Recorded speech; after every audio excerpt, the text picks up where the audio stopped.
Hello दोस्तों, स्वागत है आपका आपके अपने यूट्यूब चैनल स्टडी विथ एजे में। इसमें आज की वीडियो में मैं आपके लिए लेकर के आया हूँ आपकी वार्षिक परीक्षा 2024 की अभी 27 फरवरी से जो चालू होने वाली है, उसमें आपका 4 मार्च को सामाजिक विज्ञान का वार्षिक पेपर है। तो वो पेपर किस प्रकार से आएगा, उसके लिए कौन कौन से महत्वपूर्ण प्रश्न होंगे वो हम देखेंगे। और ये कक्षा 6वीं के बच्चों के लिए है।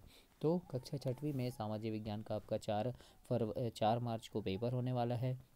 उस पेपर में किस प्रकार के प्रश्न आएंगे, क्या क्या चीज़ें आपसे पूछ सकते हैं, कौन कौन से प्रश्न आपकी परीक्षा के लिए काफ़ी ज़्यादा महत्वपूर्ण होंगे, तो उन सारी चीज़ों को आज के इस वीडियो में हम देखते हैं दोस्तों। तो इस प्रकार से आपका जो प्रश्न पत्र होगा, तो यहाँ आपको अंकों में नंबर लिखने हैं, रोल नंबर यहाँ शब्दों में लिखने हैं। इस प्रकार से आपका पेपर आता है।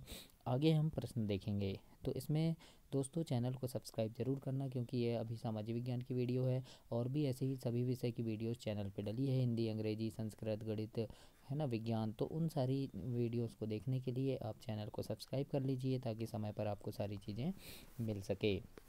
इसमें सबसे पहले आपके बहुविकल्पीय प्रश्न होंगे।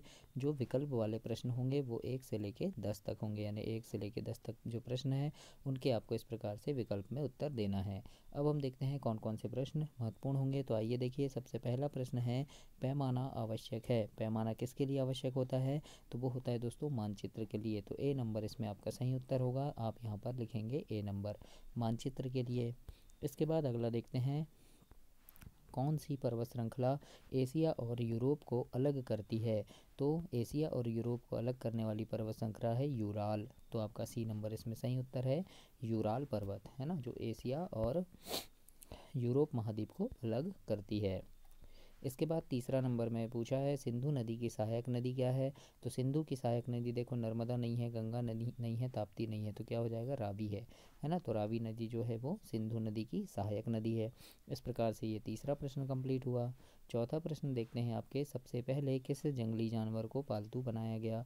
तो सबसे पहले दोस्तों कुत्ता को पालतू बनाया गया था, हमने पढ़े हैं, है ना, ये हड़प्पा वाले उसमें पढ़े हैं, हड़प्पा सभ्यता में सबसे पहले कुत्ता को पालतू जानवर बनाया गया था। अगला प्रश्न है 5वां नंबर का, घास वाले मैदान का विकास लगभग कितने साल पहले हुआ था? तो लगभग 12,000 साल पहले घास वाले मैदान का विकास हो गया था। इस प्रकार से 5वें का उत्तर घास वाले मैदान है। और दोस्तों ये काफ़ी ज़्यादा महत्वपूर्ण प्रश्न है। इसमें आपके पूरे 24 प्रश्न हैं। जो 24 प्रश्न आते हैं वो पूरे 24 प्रश्न हैं। और उसमें किस प्रकार के प्रश्न आएंगे, ऐसे जैसे सामाजिक विज्ञान की पहली वीडियो है, ऐसी 3-4 वीडियो और लाऊंगा, जिन्हें पढ़ करके आपके परीक्षा में काफ़ी अच्छे नंबर आ सकते हैं। और वो इम्पोर्टेंट प्रश्न होंगे, वो वेरी आईएमपी प्रश्न होंगे जो आपकी परीक्षा में पूछे जाएंगे। तो उन्हें देखने के लिए चैनल को सब्सक्राइब जरूर करना, अपने दोस्तों तक भी इसे शेयर करना। 6वें नंबर का प्रश्न है इसमें कि ऋग्वेद सूक्तों में सबसे महत्वपूर्ण देवताओं का सही समूह क्या है ना। तो इसमें क्या हो जाएगा, अग्नि देवता, इंद्र देवता और सोम देवता, ये सही समूह है, हमने पढ़े भी हैं पुस्तक में। तो ए नंबर आप यहाँ पे ऐसे लिखेंगे। इसके बाद अगला है प्रश्न नंबर 7, गौतम बुद्ध को ज्ञान प्राप्त हुआ था, कहाँ हुआ था? तो हमने पढ़े हैं इसमें, बोधगया में हुआ था। तो बोधगया आपका इसमें सही उत्तर हो जाएगा। अगला देखते हैं प्रश्न नंबर 8 है, संसार में मुख्य धर्म कितने हैं? तो संसार में दोस्तों कुल 8 धर्म हैं, है ना। तो आपका सी नंबर इसमें सही उत्तर हो जाएगा कि कुल 8 धर्म हैं संसार में। प्रश्न नंबर 9 में है, ज़मीन से जुड़े विवाद के मामले कहाँ सुने जाते हैं? तो ज़मीन से जुड़े जो विवाद हैं वो सुने जाते हैं दोस्तों न्यायालय में, है ना। थाने में भी नहीं, तहसील दफ्तर में भी नहीं, पंचों के समक्ष भी नहीं, कहाँ होंगे, वो न्यायालय में होंगे। तो ए नंबर हमारा इसमें सही उत्तर हो जाएगा। 10वां नंबर का प्रश्न है, पार्षद का कार्यकाल होता है, तो वो 5 वर्ष का होता है। आगे देखते हैं, अब प्रश्न नंबर 11 से 20 तक लघुत्तरी हैं, जिनमें आपके 3-3 नंबर के प्रत्येक प्रश्न होंगे। 3 नंबर का एक प्रश्न होगा। और देखिए इसमें 11वें नंबर का प्रश्न है, खगोलीय पिंड किसे कहते हैं? वेरी आईएमपी प्रश्न है, कई बार परीक्षा में आया है और इसे आपको बनना चाहिए कि अगर ये प्रश्न आ गया तो कैसे आप लिखेंगे। तो इसके उत्तर में लिखना, खगोलीय पिंड ऐसी वस्तु को कहते हैं जो ब्रह्मांड में प्राकृतिक रूप से पाई जाती है, जिसकी रचना मनुष्यों ने नहीं की है। इस प्रकार से प्रश्न नंबर 11 का उत्तर हो जाएगा ये आपका। इसके बाद 12वें नंबर का प्रश्न है, इसमें लिखा है, अक्षांश एवं देशांतर रेखाओं के में कोई एक अंतर लिखिए। तो ये भी आपका वेरी आईएमपी प्रश्न है दोस्तों, कई बार आता है, तो ये भी आपको बनना चाहिए। अगर ये प्रश्न आ गया तो आप लिखेंगे, अक्षांश रेखा पूर्व पश्चिम दिशा में चलती है और देशांतर रेखाएं उत्तर दक्षिण में चलती है दोस्तों। मतलब ग्लोब होता है अपना, ये ग्लोब है, तो इस प्रकार से जो रेखाएं बनी रहती है ना ग्लोब में, वो कौन सी हैं, वो देशांतर रेखाएं। और इस प्रकार से जो रेखाएं बनी रहती है वो अक्षांश रेखाएं हैं, है ना। तो याद रखिएगा कि अक्षांश और देशांतर क्या होती हैं। तो इस प्रकार से आप लिखेंगे, अंतर लिखने बोला है तो ऐसे लिखना है। प्रश्न नंबर 13 है, इसमें पूछा है प्रत्येक चौथे वर्ष फरवरी माह 29 दिन का होता है, क्यों, समझाइए। तो ये भी आपका मोस्ट आईएमपी प्रश्न है दोस्तों, इसे भी आप ज़रूर से याद कर लीजिए कि किस प्रकार से आपको लिखना है, क्योंकि ये पेपर में कई बार आया है और इस बार भी आ सकता है। तो देखिए हम लिखेंगे कि पृथ्वी पर सूर्य का चक्कर लगाने में 365 दिन 6 घंटे का समय लेती है पृथ्वी। ऐसे में साल का संतुलन बनाए रखने के लिए फरवरी में एक दिन और जोड़ दिया जाता है। जैसे देखो, पहले साल 6 घंटे हुए, दूसरे साल 6 घंटे, तीसरे साल 6, चौथे में 6, तो 6 चौके 24 हो गए, तो 24 घंटे का एक दिन पूरा हो जाता है।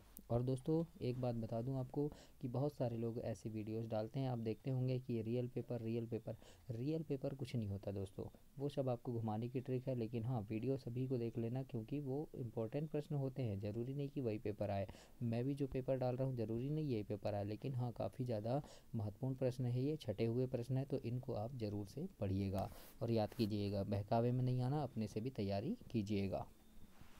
आइए देखते हैं प्रश्न नंबर 14 है, जिसमें लिखा है जनपद का शाब्दिक अर्थ लिखिए। तो इसके उत्तर में लिखिएगा कि किसी राज्य का वह भाग जो किसी प्रशासनिक अधिकारी के अधीन होता है जनपद कहलाता है। इस प्रकार से आपको 14 नंबर का उत्तर लिखना है। इसके बाद प्रश्न नंबर 15 है, इसमें लिखा है कि प्रशस्ति किसे कहते हैं, प्रशस्ति किसे कहते हैं। तो उत्तर में लिखिएगा किसी व्यक्ति या वस्तु की प्रशंसा में लिखा गया ग्रंथ प्रशस्ति कहलाता है। इस प्रकार से आपको प्रश्न 15 के उत्तर में लिखना है। 16 नंबर में है कि जातक कथाएं कहाँ कहाँ चित्रों के रूप में दिखाई जाती थी। तो उत्तर में लिखिएगा गुफाओं में पेंटिंग और मूर्तियाँ शामिल हैं, जिन्हें बौद्ध धार्मिक कला के समक्ष श्रीलंका में दिखाई जाती थी। इस प्रकार से आपको प्रश्न नंबर 16 के उत्तर में लिखना है। 17 नंबर में पूछा है आपसे, देखो समीर 1 और समीर 2 में अंतर, ये भी आपका वेरी आईएमपी प्रश्न है, ये कई बार आता है, तो इसे आप याद कर लीजिए, इसमें आ सकता है ये। तो समीर 1 में लिखना कि समीर एक को अंग्रेजी आती है, समीर 2 को हिंदी, समीर 1 हिंदू है, समीर 2 मुसलमान। इस प्रकार से लिख सकते हैं। प्रश्न नंबर 18 है कि सरकार द्वारा किए जाने वाले प्रमुख 3 कार्यों को लिखिए। तो पहला लिख देना कि सरकार देश की सीमाओं की सुरक्षा करती है। दूसरे में लिख देना दूसरे देशों से शांतिपूर्ण संबंध बनाए रखने का कार्य करती हैं। तीसरा लिख देंगे कि देश के अंदर शांति व्यवस्था बनाए रखने का कार्य करती हैं। इस प्रकार से प्रश्न 18 तक के उत्तर आपको लिखने हैं। इसके बाद हम प्रश्न नंबर 19 देखेंगे। इसमें पूछा है तुलसी और उसका पति रमन मजदूरी क्यों करते हैं। तो इसके उत्तर में लिखना उनके पास अपनी खुद की ज़मीन नहीं थी, इसीलिए वो करते थे। तो इस प्रकार से आप इसे लिखेंगे।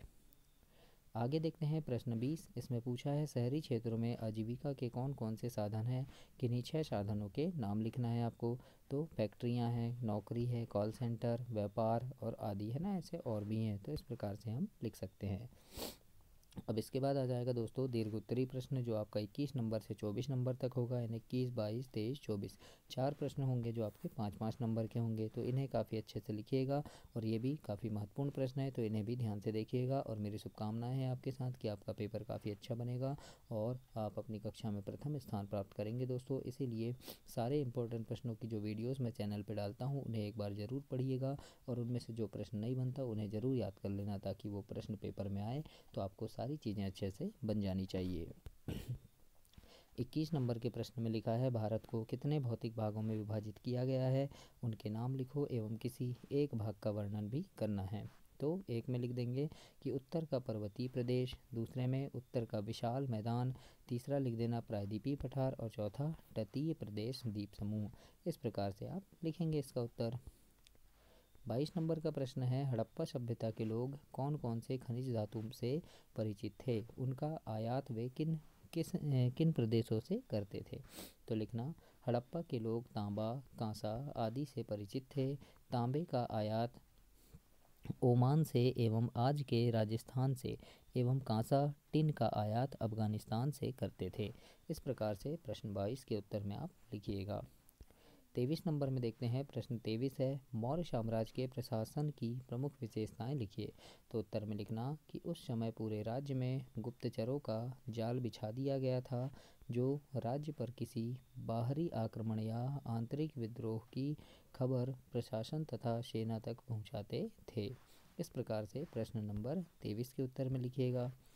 इसके बाद हम आखिरी प्रश्न देखेंगे 24 नंबर का। इसमें लिखा है, हरदास गांव के लोग किन किन समस्याओं का सामना कर रहे थे, लिखिए। ये भी मोस्ट आईएमपी प्रश्न है, आपका परीक्षा में आता है। तो इसमें लिखना, हरदास गांव के लोग पानी की समस्या का सामना कर रहे थे। हैंडपंप का पानी उस बिंदु से काफ़ी नीचे चला गया था जहां तक ज़मीन की खुदाई थी। इस प्रकार से आपको प्रश्न 24 के उत्तर में लिखना है। तो ये आपका वीडियो कंप्लीट हुआ, जिसमें काफ़ी सारी चीज़ें आपके लिए बहुत ज़्यादा महत्वपूर्ण प्रश्न है। तो इन प्रश्नों को देखना ना भूलना और इन्हें ज़रूर से याद कर लेना। और ऐसी ही 2-4-5 वीडियो और भी डालूंगा सामाजिक विज्ञान की, ऐसे ही अंग्रेजी की 2-3-4 वीडियो डालूंगा, है ना, ऐसे गणित के। तो सारे वीडियोस को देखने के लिए चैनल को सब्सक्राइब करें, ताकि अगर वो प्रश्न आए तो आपसे सारा कुछ बन सके। दोस्तों, चैनल को सब्सक्राइब करना, वीडियो को लाइक करना, अपने दोस्तों तक शेयर करना। धन्यवाद।